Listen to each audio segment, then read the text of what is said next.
台湾的诈骗感情最近又有新的手法。那所民众最近有接到交通单位讲有罚单，过期佮无赖的感情顶头就算有 gov.com 这款政府单位使用的网址其实拢是骗人的。已经有超过50个民众因为点入去网站，信用卡互套路了。交通局佮警方拢强调讲，所有的交通罚单佮过期的罚单，拢是用假的，感情拢一定是诈骗。 手机爬咧，刷桥向收到一条交通罚单，过期无立的简讯，就惊互人愈罚愈重，部分民众就开始咧紧张。不过高雄市交通局特别驳回，讲无论是交通罚单，也是过期无立，拢会是假批通知，若是收到简讯的，迄种总是诈骗。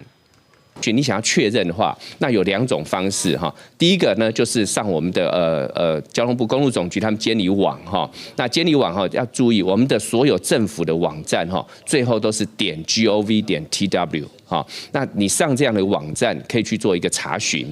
交通局甲警方提醒，这个建立立罚单的简讯，拢会打一条看起来那亲像是政府机关的网址，点落去了后，就会出现纳钱的画面。只要甲信用卡资料留落去，就会随互人透露。目前全国已经超过50个人受害，敢若高雄就有7个人中计。目前高雄市警方统计受理总计7件，那财损金额为新台币16.835元。警方呼吁。 民众违规的罚单不会传简讯通知。科技执法愈来愈普遍，不一定随知影家己去用开红单，他就真够收到简讯诈骗。所以报表示，就算讲网址有写 gov.tw， 嘛只有网址的第一单，画线头前是 gov.tw 做尾，才是政府机关的。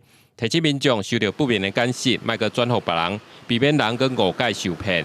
记者综合报道。来看家己。